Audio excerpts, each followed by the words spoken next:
నమస్తే రమగారు. నమస్తే జయ. రమగారు, ఒక సామెత ఉంది. దూరపు కొండలు నునుపని, అందని ద్రాక్ష పుల్లన, ఇలాంటివి చెప్తూ ఉంటారు కదండి. అంటే ఇది ఏ సందర్భంలో పెట్టొచ్చు అంటారు? ఎక్కడైనా పెట్టచ్చు. నేను అనుకుంటాను యాంకర్ అయితే హాయిగా ఉండేది, గెస్ట్ అయి చచ్చిపోతున్నావు అని. యాంకర్ కష్టాలు యాంకర్లకే తెలుసు. నువ్వు అనుకుంటావు ఈ యాంకర్ జీవితం చచ్చిపోతున్నాను, గెస్ట్ అయితే రమగారు లాగా అప్పుడప్పుడు కొత్త చీర కట్టుకొచ్చి 4 టపటపా చెప్పేసి హాయిగా ఇంటికి వెళ్ళి పని చేసుకోవచ్చు. పూచి రమగారు, నాకు ఎప్పటికీ అదే కావాలా నీకు? ఇంకా వేరే అనుకుంటాను, వేరే అనుకుంటావు. ప్రతి మాత్రం ఇవ్వండి రమగారు, పోన్లే ఇవ్వకు. నేను కూడా ఇవ్వను, నాకు కూడా యాంకర్లు వద్దు. నేను ఇదే ఇష్టం నాకు. మీకు అదే, నాకు ఇదే. అయితే ఎప్పుడు కూడా మనకి ఉన్నది మనకి మొనాటనస్ గాను ఉంటుంది. ఇది మామూలుది ఎదురుకుండా వాళ్ళకి చాలా బాగుంది. ఉద్యోగాలు చేసే వాళ్ళకి వ్యాపారస్తుల సుఖాలన్నీ కనపడతాయి. అవును, వ్యాపారస్తులకి ఉద్యోగస్తుల సుఖాలు తెలుస్తాయి. ఇప్పుడు మేము అనుకుంటాం, మా సంగతి చెప్తా చూడు. సెలవులు వచ్చాయంటే జనాలంతా ఊరు వెళ్ళిపోతారా? అందరు అన్ని ఊర్లు వెళ్ళిపోతుంటారు. సెలవులు వస్తే డాక్టర్ గారు భయంకరమైన బిజీగా ఉంటారు. మాకు సెలవులు ఉండవు, మేము ఎక్కడికి వెళ్ళలేం. పబ్లిక్ హాలిడే వచ్చిందంటే ఆయన 24 hours బిజీగానే ఉంటారు. సెలవు వచ్చింది కదా, నేను ఎక్కడికైనా వెళ్దాం అనుకుంటే ఏం లేదు, నేను ఇంట్లో కూర్చోటమే. అది మా పిల్లలు చిన్నప్పుడు కూడా అంతే. పిల్లల సెలవుల్లో బయటికి వెళ్ళటం అనేది కుదిరేదే కాదు. అయిందా, చాలా మంది మా కజిన్స్ ఫ్రెండ్స్ అందరు మీ పని హాయి, మీరు సొంత ప్రాక్టీస్ కాబట్టి ఎప్పుడు కావాలంటే అప్పుడు ఊరు వెళ్ళొచ్చారు. ఎటా వెళ్తారు? ఎక్కడికైనా వెళ్తే 3 రోజులే. 3వ రోజు మధ్యాహ్నానికి ఆ ఫోన్లో ఆన్సర్ చేయలేక విసుగుబుట్టి ఇంటికి వెళ్ళిపోదాం అనిపిస్తుంది. తర్వాత వచ్చే జనాల్ని తలుచుకుని ఆయనకి భయం వేస్తూ ఉంటుంది. వాళ్ళకేమో ఏంది బాగుంది, ఎప్పుడు కావాలంటే అప్పుడు మానేసుకోవచ్చు, ఎప్పుడు కావాలంటే అప్పుడు సెలవు పెట్టుకోవచ్చు. మానేసుకోవటాలు అవి కూడా ఏం కుదరవు. ఎక్కడ కుదురుతుంది? నాకు ఇది అనుభవంలో ఉంది కాబట్టి నేను అది చెప్తున్నాను. ఎప్పుడు కూడా మనం ఏది చేస్తున్నామో దానికంటే ఎదురువాడు చేసేది బాగుంది అనిపిస్తుంది. అందులోకి దిగితే గానీ దాంట్లో ఉన్న మిట్టలు పల్లాలు మనకు తెలీదు. యువతల నుంచున్నాం అనుకో, కొండ ఇట్లా పైకుండి ఆకుపచ్చగా ఉండి ఆ శిఖరాలు మన ఆకర్షిస్తాయి. దాని దగ్గరికి వెళ్తే దాంట్లో ఎన్ని మిట్టలున్నాయో, ఎన్ని పల్లాలున్నాయో, ఎన్ని గోతులున్నాయో, ఎన్ని చోట్ల కాలేస్తే ఎన్ని గోతుల్లో పడతామో. సీత కష్టాలు సీతవి, పీత కష్టాలు పీతవి. మమ్మల్ని కూడా అట్లాగే అనుకుంటారు అమ్మగారు. ఏముంది, వీళ్ళు మంచి డ్రెస్సులు చక్కగా కలర్ఫుల్గా కనిపిస్తారు, చక్కగా మేకప్లు వేసుకుని ఎప్పుడు నవ్వుతూ ఉంటారంటారు. అందరు యాంకర్స్ తరపున నేను ఎప్పుడు పదే పదే చెప్తూ ఉంటా, జనరల్గా మనిషికి ఎన్ని ఫీలింగ్స్ ఉంటాయని. ప్రతి సందర్భంలో ఏదో ఒక ఫీలింగ్ ఉంటుంది కదా. వన్స్ కెమెరాస్ ముందు కూర్చొని లైట్స్ అనగానే ఒకటే ఫీలింగ్ లో రావాలి, ఒక్కటే కనిపించాలి, ఒక్కటే చూపించాలి. దాన్ని క్యారీ చేయడం ఎంత కష్టం, చాలా కష్టం. లోపల ఏదేదో తిరుగుతూ ఉంటుంది. అలా చేసామంటే అవుట్పుట్ సరిగ్గా రాదు కదా. ఫుల్ ఫోకస్డ్ గా ఉండాలి. కాబట్టి ఎక్కడుండే అంటే మాది కాబట్టి నేను ఇది చెప్తున్నా. అదే కదా, ఇప్పుడు ఆ పని చేస్తే బాగుంటుంది, అది హాయి, అది వీలు, ఇది చాలా అలా అనుకున్నా పర్వాలేదు, చాలా సులువు అని అనుకోకూడదు అనేది నా భావన. ఇది చాలా సులువు అనిపిస్తుంది అంతే. ఇప్పుడు నా ప్లేస్ కూడా చాలా సులువు కదా అనిపిస్తుంది, ఈజీగా పేరు వచ్చేసింది నాకు. అట్లా సాధ్యమవుతుంది రమ్మగారు? అలాగే అనిపిస్తుంది జయ. ఎంత కష్టం ఉంటుంది దీని వెనకాల. ఏమో, ఏదైనా ఉండని, ఎవరి దంటాలు వాళ్ళకి తెలుస్తాయి, పక్క వాడికి తెలియదు కదా.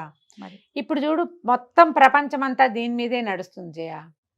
హాయిగా ఉద్యోగం తీసుకుంటే బాగుండేదని వ్యవసాయదారుడే సుఖంగా ఉన్నాడని, వానలు వంగుళ్ళు వచ్చి పంటలు మునిగిపోయినప్పుడు తప్ప మామూలు రోజుల్లో వ్యవసాయదారులది వాళ్ళది ఒక ఫ్యాన్సీగా కనపడుతుంది.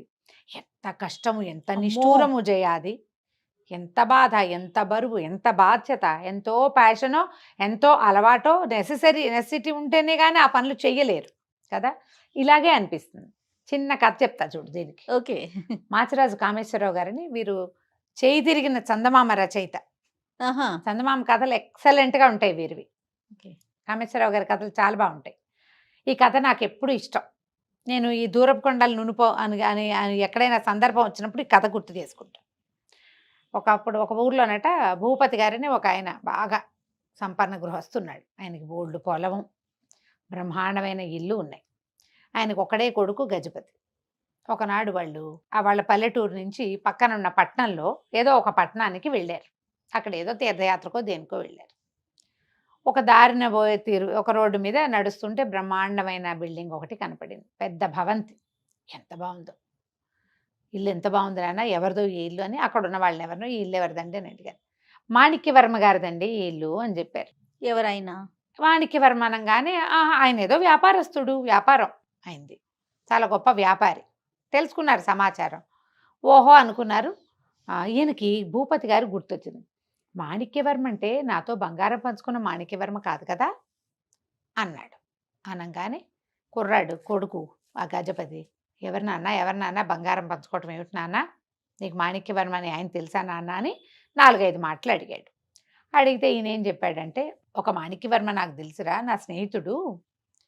మేము చిన్నప్పుడు ఊర్లో ఉండగా ఆ ఊళ్ళో ఒక జమీందారు గారు ఉండేవారు.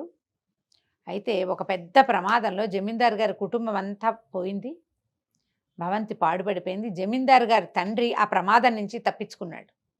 ఆయన ఒక్కడే ఉండేవాడు, ఆ ఇంట్లో ఒక్కడే ఉండేవాడు. పాడుపడిపోయిన ఆ భవంతిలో పిచ్చికేకలు పెడుతూ మరి ఎవరూ లేకుండా ఉండేవాడు.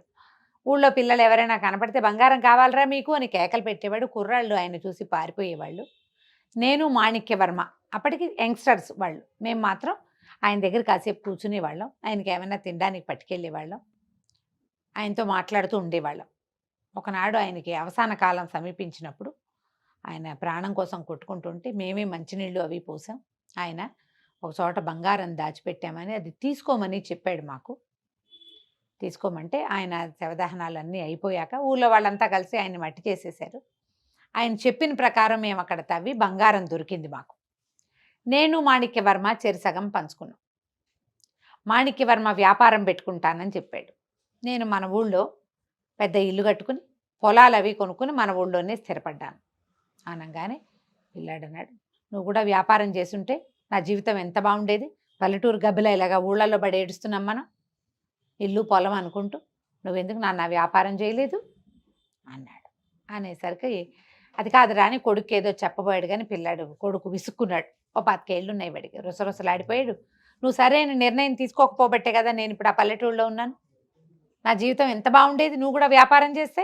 ఈ లోపల ఏమైంది, ఈ వాకిట్లో నిలబడి మాట్లాడుకుంటుంటే ఆ మాణిక్యవర్మ గారు అనుకోకుండా వాకిలి వైపుకి వచ్చి చూసి ఆ నుంచున్న వాళ్ళు ఎవరు అని కేకేసి ఒక్క అడుగు దగ్గరికేసి, ఏమిటి వీడు నా స్నేహితుడు భూపతల్లే ఉన్నాడని దగ్గరకు వచ్చాడు. చేతులు పుచ్చుకున్నాడు.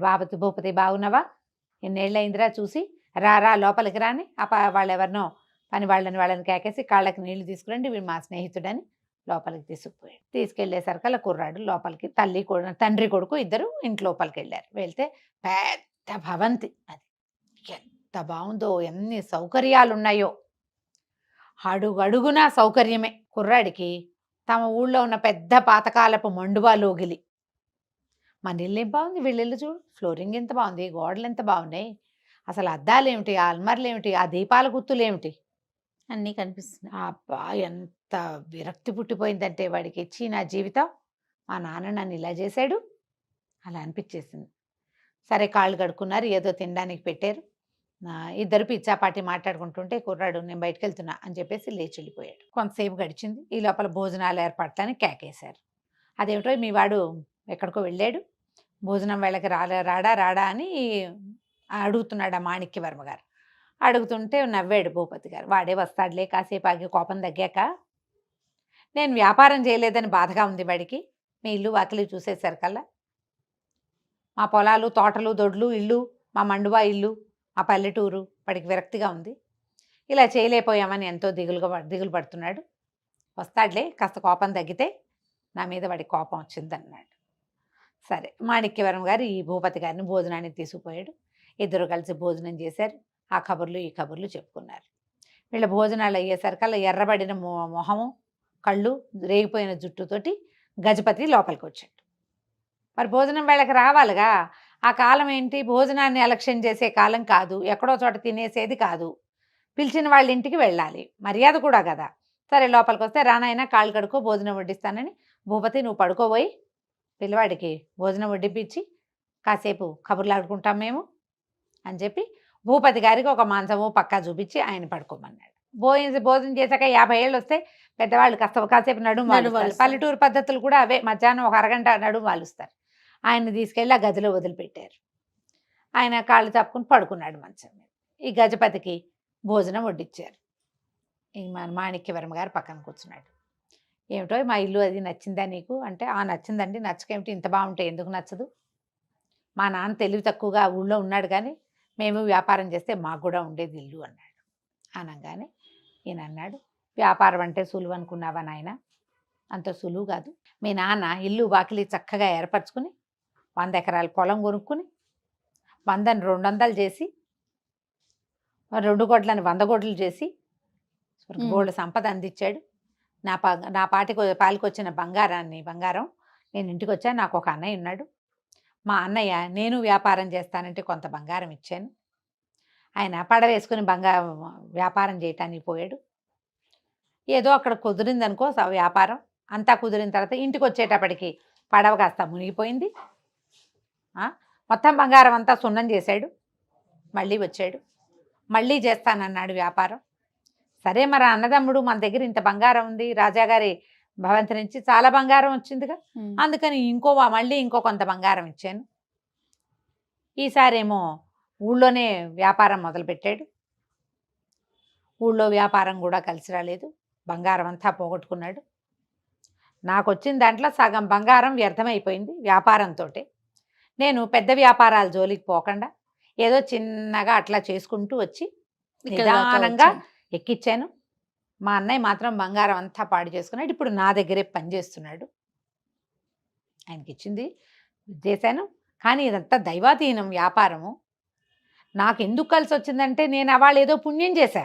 రాజాగారికి మంచినీళ్ళు ఇచ్చి ఆయన దగ్గర కూర్చుని పెద్దవాడిని కాస్త మంచి మాట్లాడడం వల్ల నేను అంత చెడిపోలా. కానీ నాకు వచ్చిందంటే సగం బంగారాన్ని మా అన్నయ్య కరారాబడి జుట్టిచ్చేసాడు. పూర్తిగా దైవాధీనమే. ఊళ్ళల్లో అట్లా కాదు కదా, వ్యవసాయం వేరు. అప్పట్లో మనకి ఇప్పుడు లాంటి తుఫాన్లు అవి లేవు. వ్యవసాయం అంటే ఏటా ధాన్యం ఇంటికి రావటమే.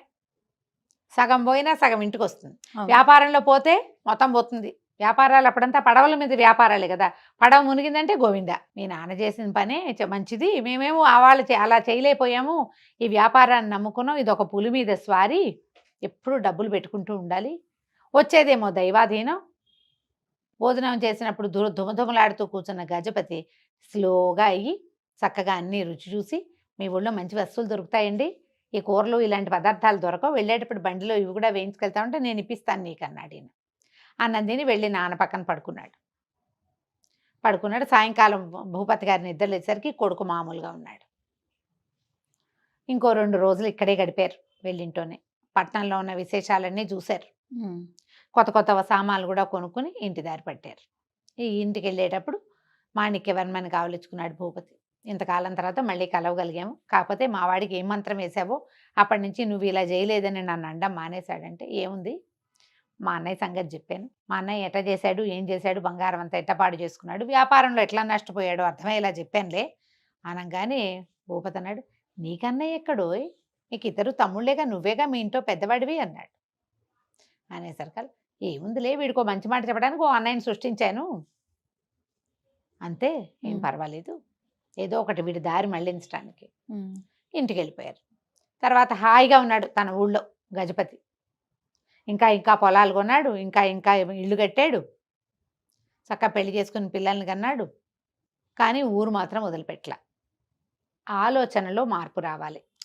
ఎప్పుడు కూడా దూరపు కొండలు నునుపు.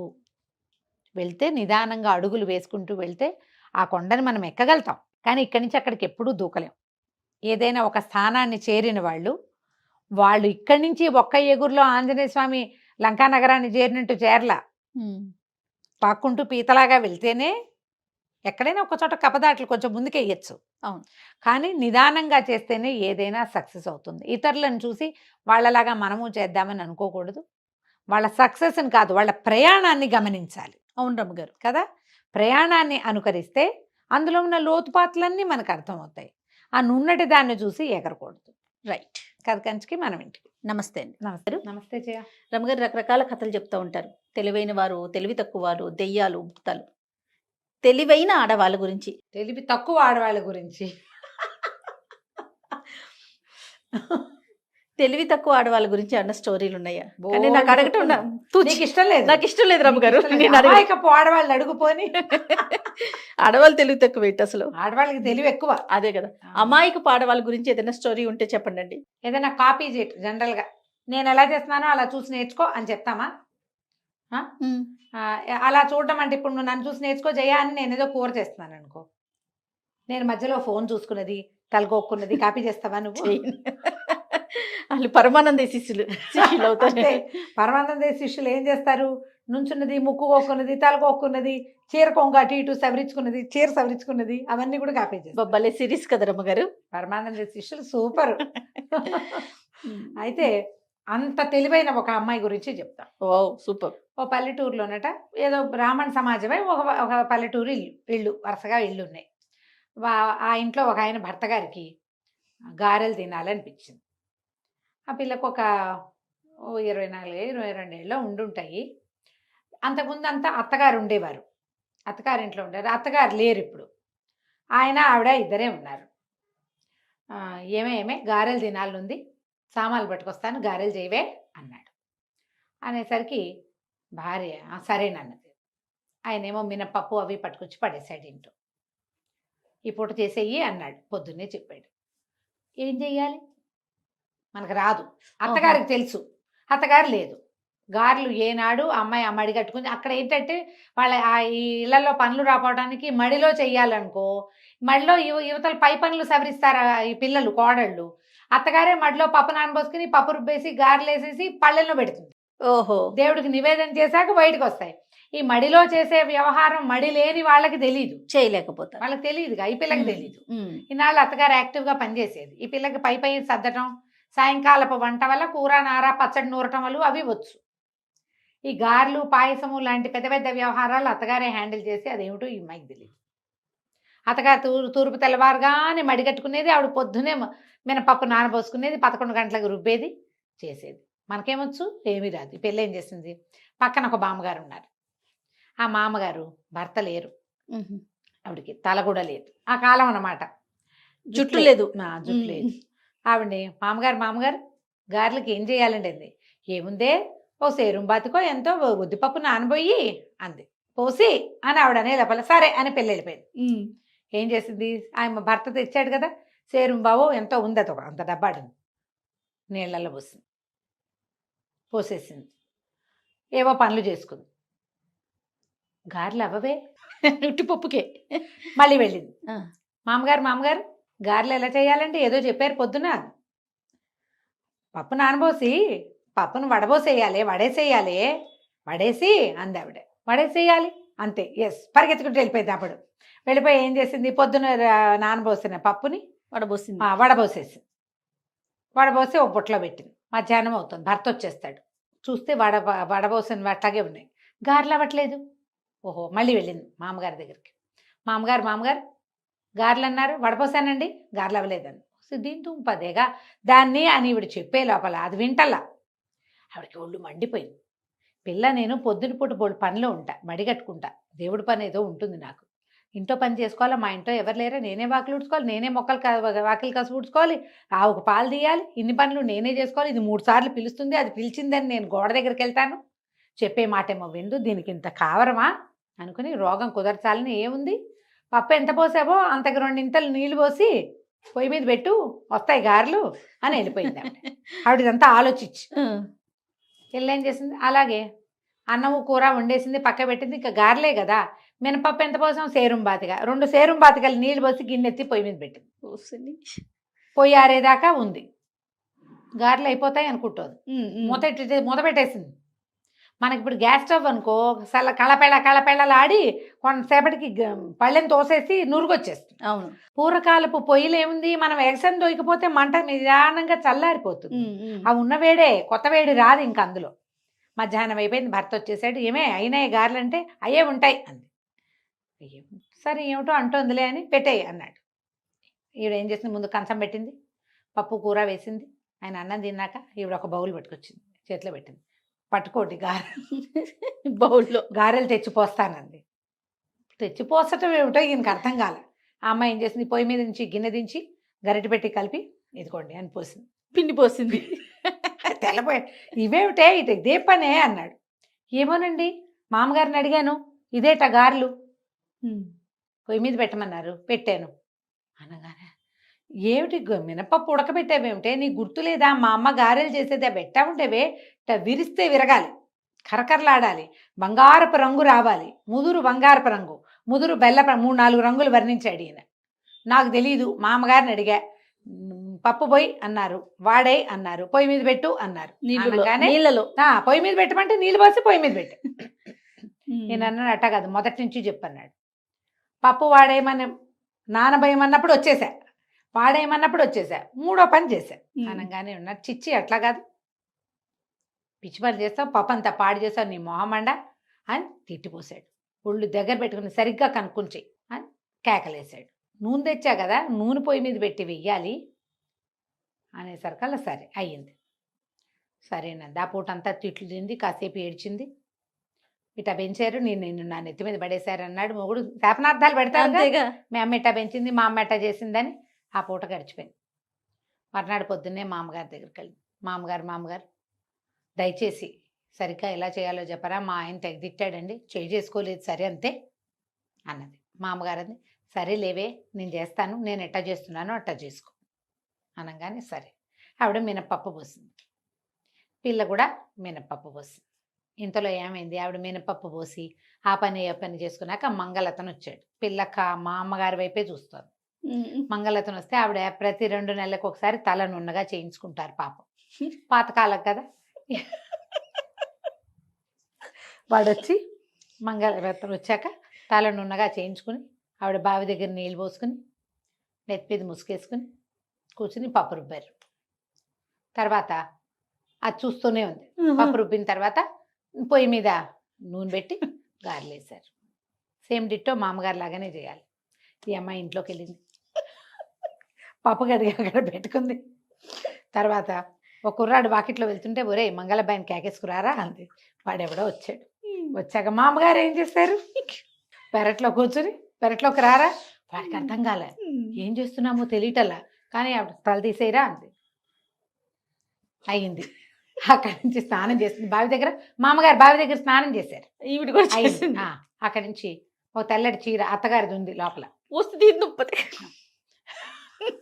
ముసుకేసుకుని పప్పు రుబ్బుతోంది. ఈ లోపల ఏమైంది, భర్త గారు ఎక్కడికో వెళ్ళి పక్క ఊరు యాయవారానికో దేనికో శేషానికి వెళ్ళాడు. లోపలికి వచ్చాడు. వస్తే వెనక నుంచి చూసేసరికల్లా పొయ్యి దగ్గర రోల్ దగ్గర కూర్చుని పప్పు రుబ్బుతున్న వాళ్ళు కనపడ్డారు. వెనక నుంచి చూసాం పక్కింటి మామగారు అనుకుని, అదేమిటే తయారు అట్టా చేస్తున్నావు, పక్కింటి మామగారిని అడిగి చేయించమన్నాను కానీ మామగారినే కూర్చోబెట్టి చేయిస్తావుటే అన్నాడు.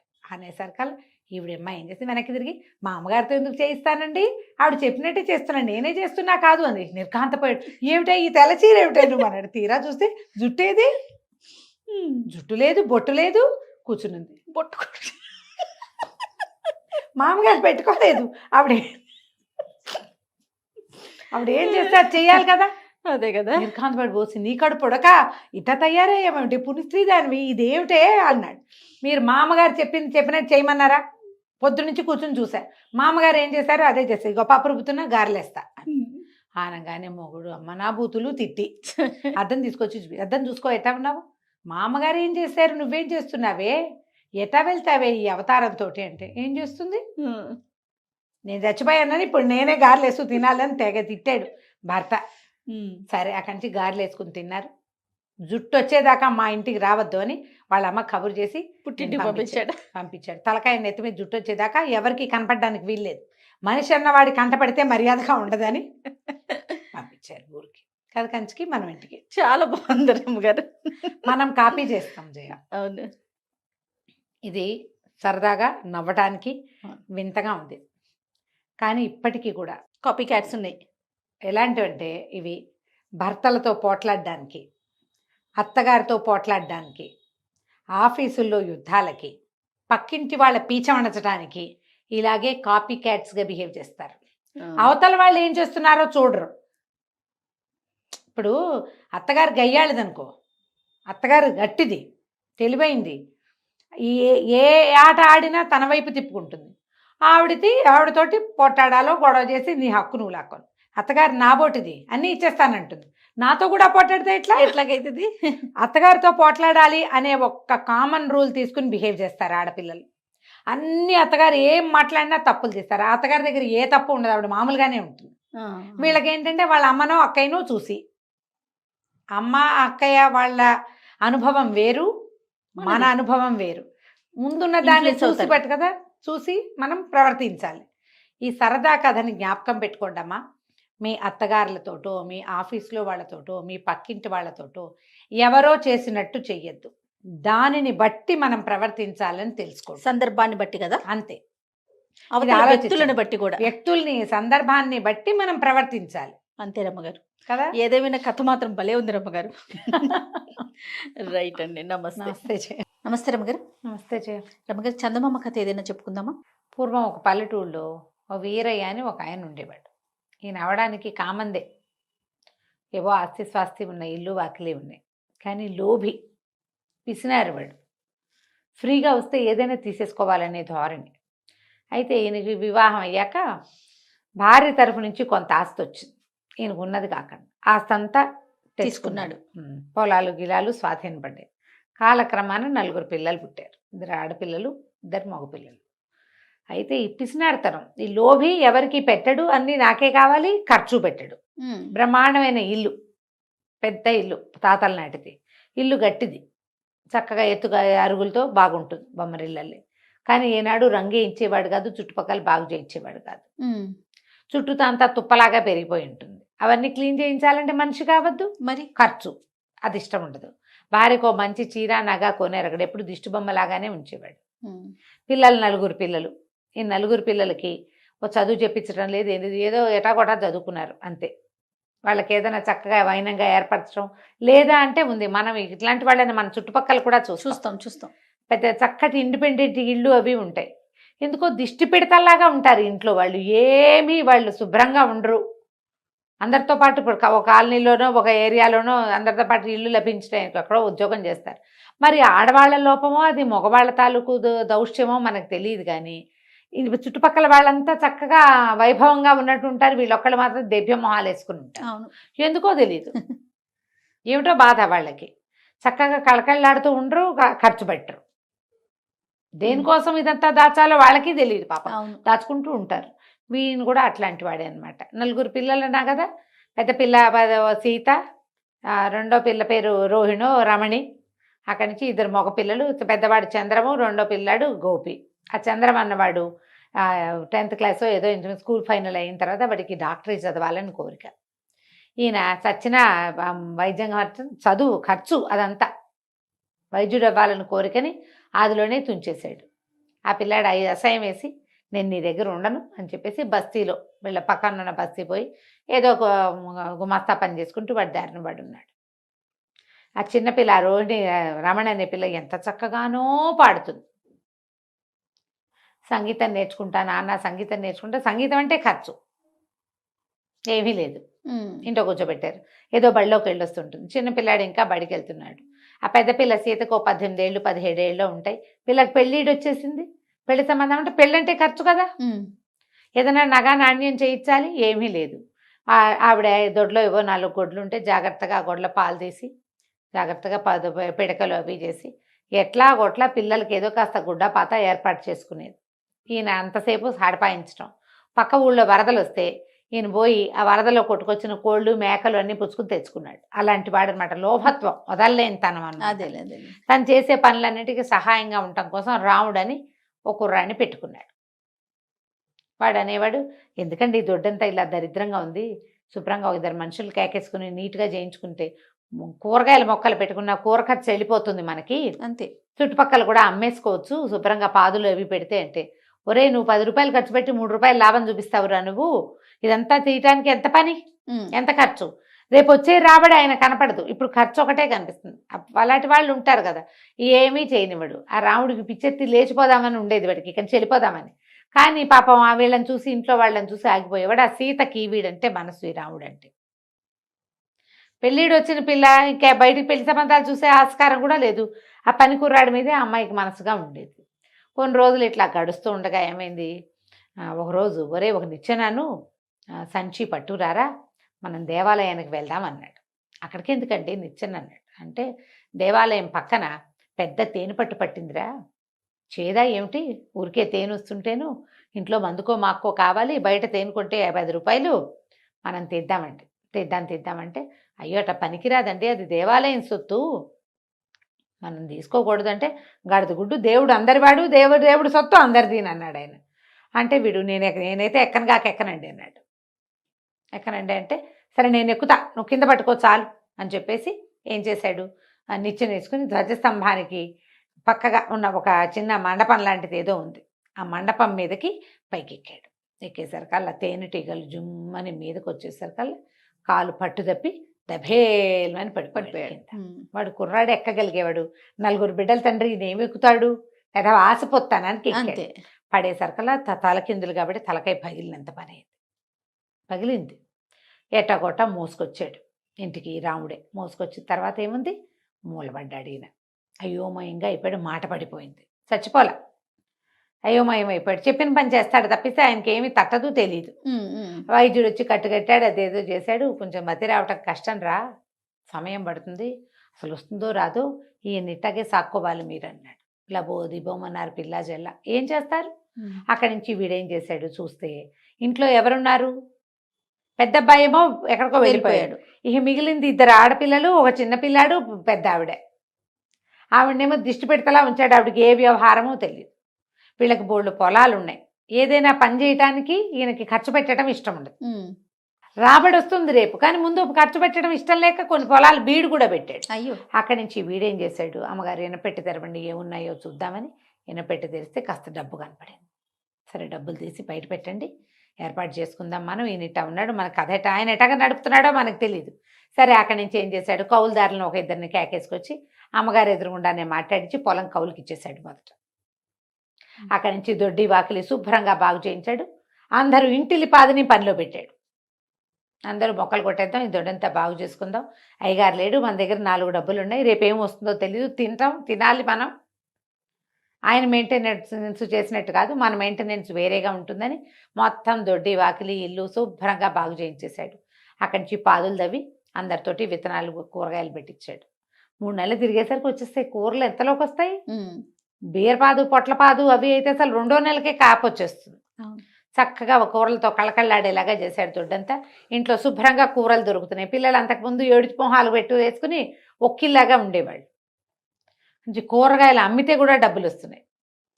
అక్కడి నుంచి 4 గొడ్లు ఏవో ఉన్నాయి, ఇంకో 2 గొడ్లను పెంచాడు, ఇంకో పాలేరుని పెట్టాడు. వాడు పాలు తీస్తాడు, పాలు బయట పోస్తారు, పాల మీద డబ్బులు వస్తున్నాయి. ఇల్లు ఇంత దరిద్రంగా ఉంది, మనకేమి ఇంత డబ్బులు వస్తుంటే ఇల్లు ఇట్లా ఉండటం ఏమిటి, ఇల్లంతా బాగు చేయించేసేద్దామని ఇల్లు అన్ని పక్కల బాగు చేయించి శుభ్రంగా వెళ్ళేయించి పెంకులు సరి చేయించి నీట్గా చేసి పెట్టాడు. సరే ఈ కూరగాయలు పండుతున్న కాలంలోనే ఎవరో పట్టణంలో వీళ్ళ బాబుగారు చంద్రం బాబు అక్కడెక్కడో ఉన్నాడని తెలిస్తే అక్కడికి పోయి తీసుకొచ్చాడు. బాబు నీకు కావాల్సింది చదువుకుంది, కానీ ఎలాగో మనం పొలం కౌలుకి ఇచ్చాము, డబ్బులు వచ్చేస్తాయి, నువ్వు చదువులో చేరిపో, వైద్య వృత్తి ఎక్కడ చేరుతానంటే అక్కడ చేరు, నేను ఖర్చు పెడతా అని చెప్పి సరి చేశాడు. అక్కడి నుంచి చిన్నపిల్లకి ఏం చేశాడు, అది కూడా 9th or 8th క్లాస్ అయ్యింది. ఈ 8th క్లాస్ అయిన పిల్లకి ఓ సంగీత మాస్టర్ని పిలిపించి పాఠం చెప్పించడం మొదలుపెట్టాడు. పిల్ల చక్కగా సంగీతం నేర్చుకుంటుంది, చక్కటి పాట దాంది. ఆ రోజుల్లో అప్పటికి ఇంకా గ్రామ్ఫోన్ రికార్డులు వచ్చినాయట, ఇవి రేడియోలు రేడియో కష్టం, రికార్డులు ఇవ్వచ్చు దూరాన్ని ఎక్కడో, అది కష్టం, కానీ నేర్చుకున్న పిల్లలకి అవకాశాలు ఉంటాయి. 1 సంవత్సరం 6 నెలలు 8 నెలలు గడిచేసరికల్లా ఇంటి ఆసామి గారి భార్య మంది, ఆ వీరయ్య గారి భార్య, ఒరే నాయన పెద్ద పిల్లాడిని సరి చేసావు, పిల్లకి ఏదో సంగీతం వస్తుంది, చిన్నపిల్లకి ఆఖరి పిల్లాడు బళ్ళోకి వెళ్తున్నాడు అనుకో, పొలాలు దొడ్లు అన్నీ సరి చేసావు, సీత సంగతి చూడాలరా, దాన్ని పెళ్లి చేసుకుని ఆయన నువ్వు, ఈయన సంగతి విని ఏ పై సంబంధము రాదు, ఇంట్లో పిల్లవాడివి, నువ్వు ఉన్నావు కాబట్టి బతుకున్నావు, లేదా నువ్వు గనక లేకపోతే వాడు లేచక్కపోయి ఈయనట బడి ఉండి మేమేం చేసేవాళ్ళం, ఆడవాళ్ళం, పిల్లని పెళ్లి చేసుకోరా నాయన అంటే సరే పెళ్లి చేసేసుకున్నాడు. ఏడాది తిరిగేసరికి అసలు ఆ సీతకు కొడుకు కూడా పుట్టాడు. మొత్తం మీద 3 నెలలు కలిసి 4వ ఏడు పడింది. సరే ఏమైంది, ఒకరోజు చేలోంచి కౌలుదారులు తెచ్చి బస్తాలు తెప్పారు వాకిట్లో. తెంపితే మరకేసుకెళ్ళి కొన్ని ఒడ్లు మరపట్టించుకొద్దామని ఈ వీరయ్య మతిపోయి ఉన్నాడు కదా, ఇప్పటిదాకా ఆయన కూడా గుప్పులు తవ్వాడు, ఆయన కూడా సున్నం వేసేటప్పుడు గోడకు సున్నాలు వేసాడు, పెంకులు సరి చేశాడు, ఏదైనా పని చెప్పు అని రాముడు పని చెప్తే చేస్తాడు, మాట లేదు, అన్నం పెడితే తింటాడు వేళకి. ఆయన్ని పోషించారు వీళ్ళు, తండ్రిగా పోషించుకున్నారు శుభ్రంగా, ఆయన బాగానే ఉన్నాడు హెల్తీగానే, కానీ మతి లేదు, నువ్వు మాటలేదు. సరే ఏం చేశాడు, ఈ బస్తాలు ఈ వీరయ్యని పట్టండి అయ్యగారు అని సాయం పట్టించి ఒక 20 బస్తాలు బండికేసాడు. బండికేసి పైన కూర్చోండి నొగ మీద, మనం వెళ్ళి మరకెళ్ళి పట్టించుకుందాం. పిండి మర ఆడిస్తారు కదా ఈ ధాన్యాన్ని, అప్పటికి మరలు వచ్చినాయి. మరకేసుకెళ్తుంటే ఏమైంది, ఆ పై బస్తా ఎట్లాగో కదిలిపోయి ఈ వీరయ్య గారు కాస్త బండి మించి దబేల్మని కింద పడ్డాడు. పడ్డం అది ఎక్కడ పడ్డాడు, బాగా దేవాలయానికి ఎక్కడో అవతల, అది ఎక్కడి నుంచి మన మర నుంచి తిరిగి వచ్చేటప్పుడు బియ్యం వేసుకొచ్చేటప్పుడు పడిపోయాడు. పిండి మర అనకూడదు, ధాన్యం మర నుంచి వచ్చేటప్పుడు పడ్డాడు. సరే లేవదీశారు. ఆయన అన్నాడు, ఒరే తేంటికలు కుట్టేస్తున్నాయిరా బాగాను అన్నాడు. మాట వచ్చేసింది. సరే అన్నాక, ఇది మరీ ఎత్తురా, ఇంత ఎత్తు నుంచి పడినా దెబ్బ తగలే సుమి అని అటు ఇటు చూసి తను గుళ్ళో లేదని తెలిసింది. ఎక్కడున్నానరా మనం అన్నాడు. ఎక్కడో ఉన్నానులేండి, బండి ఎక్కండి ఇంటికి వెళ్దామన్నాడు. బండి ఎక్కండి ఇంటికి వెళ్దామంటున్న వాడు 4 ఏళ్ల క్రితం రాముడు కాదు వీడు. అప్పటికి లేలేత నువ్వు మీసాల వాడు ఇప్పుడు కొంచెం బలిసాడు. ఏమిటి ఒక్క పూటలో వీడు ఇలా మారిపోయాడు అనిపించింది ఆయనకి. బండి ఎక్కాడు. ఎక్కిన తర్వాత ఏమిట్రా ఇవి అని ముట్టుకున్నాడు. బియ్యం లేండి అన్నాడు. ఇన్నోటి బియ్యం ఎవరికిరా అన్నాడు. మనకేనండి అన్నాడు. ఇన్ని బియ్యం తింటామా? 20 బస్తాలు వేసుకెళ్ళారు. ఏ 10 బస్తాలో వస్తాయి కదా వడ్లు బియ్యము. ఈ బస్తాలు 10 ఏం చేస్తారు వీళ్ళు, కావేసి పెట్టుకుంటారు, దాస్తారు. పాత్ర వేసేసి బియ్యం పాత్రలో పోసి మూత పెట్టుకుంటే ఒక్కోసారి కొత్త బియ్యం వాడుకునే లోపల పాత బియ్యం పాత పడిపోతుంది. ఎన్ని బియ్యం తినేస్తామా, ఎన్ని బియ్యం పట్టించామా మనం అని కేకలు పెట్టాడు. ఇంటికి వెళ్ళి చూద్దాంలేండి అన్నాడు. ఇంటి వైపుకి తిప్పేశాడు బండి. తిప్పితే వాకిట్లోకి వెళ్తుంటే, ఎవరిల్లురా లోగిలి ఎంతో బాగుంది, ముచ్చటగా ఉంది అన్నాడు. మన ఇల్లేనండి అన్నాడు. ఆయన అడుగుతున్నాడు, మన ఇల్లు ఏమిట్రా, మన ఇంటికి ఈ రంగులు ఎవరేయించారు అంటే, అవి వేయించుకున్నానులేండి.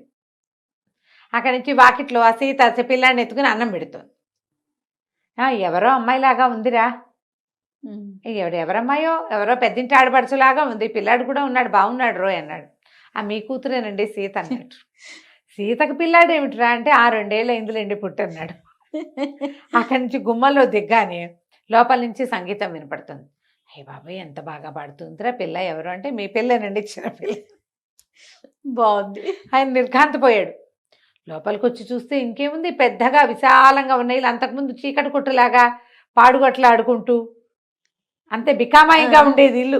ఇప్పుడు చూస్తే మొత్తం దొడ్డంతా పచ్చగా మొక్కలు, ఓ పక్క నుంచి అంబారావాలు వినపడుతున్నాయి, ఆవులు, దేదీప్యమానంగా ఉంది. ఇంట్లోకి వచ్చేసరికల్లా పెళ్ళంగా అంతకు ముందు దిష్టి పెడతాలాగా ఉండే పిల్లలు నవనవలాడుతూ వంకాయలలే చక్కగా ఉన్నారు. చంటి పిల్లాడిని ఎత్తుకుని, ఈ పిల్లని ఎవరికి ఇచ్చి పెళ్లి చేసావే అన్నాడు. నేనే చేసుకున్నానండి అన్నాడు రావుడు. నేనే చేసుకున్నాను అనేసరికి, ఈ కథ అంతా జరిగి ఎన్నాళ్ళు అయిందిరా అన్నాడు. 4 ఏళ్ళు అయిందండి. 4 ఏళ్ళు నేనేమయ్యాను అంటే, మెల్లిగా భార్య దగ్గర కూర్చుని దేవాలయంలో తేనె పట్టడానికి వెళ్ళిన రోజున పడిపోయారు, మీకు మతిపోయింది, వాడే ఇల్లంతా సంభాళించాడు, పిల్లని పెళ్లి చేసుకున్నాడు, పెద్ద పిల్లాడు వైద్యం చదువుకుంటున్నాడు, 4వ సంవత్సరంలో ఉన్నాడు, ఇంకో 2 ఏళ్ళు చదివితే వాడు వైద్యుడు అయిపోతాడు, ఇగో ఈ పిల్లని పెళ్లి చేసుకున్నాడు, దానికి సంగీతం చెప్పిస్తున్నాడు, వచ్చే సంవత్సరం దాన్ని ఎక్కడికో పై దేశం తీసుకెళ్ళి పాటలు పాడిస్తారట అని చెప్పి దీన్ని మాట్లాడకుండా ఉండిపోయాడు. తర్వాత ఇంక ఇంటి పెత్తనం అడగల, వాడే బాగా చేస్తున్నాడు, అర్థమైపోయింది ఆయన. తనకు అన్నీ ఉన్నా తను ఏనాడు అనుభవించల. అప్పుడు ఆయనకి మొహం కడుక్కుంటే అద్దంలోకి చూస్తే తెలిసింది, అద్దంలో కనపడే మనిషి తను కాదు, వాడెవడో. శుభ్రంగా ఉన్నాడు, ఎందుకంటే ఈ 4 ఏళ్లలో బాగా నొక్కబెట్టి పోషించారు ఆయన. నున్నగా ఉన్నాడు, పిల్లలు నవనవలాడుతూ ఉన్నారు, భార్య శుభ్రంగా ఉంది, ఇల్లు కళకళలాడుతుంది. ఇంక ఈ పెత్తనం ఎందుకు నాకు, వాడే సంభాళించుకుంటాడు ఎట్లాగోనని మాట్లాడకుండా ఊరుకున్నాడు. వాళ్ళ ఇల్లు మొత్తానికి గట్టెక్కిపోయింది. కంచికి మనం ఒక 4 ఏళ్ళు ఆయన పడుకునేసరికి అంతే మొత్తం మారిపోయింది. ఒక్కోసారి 4 ఏళ్ళు పడుకుంటే మొత్తం సర్వనాశనం అయిపోయే కథలు ఉంటాయి రమ్మగారు కదా. అవునండి, ఇది మనం మంచి కథ. అవును, రైట్. నమస్తే. నమస్తే.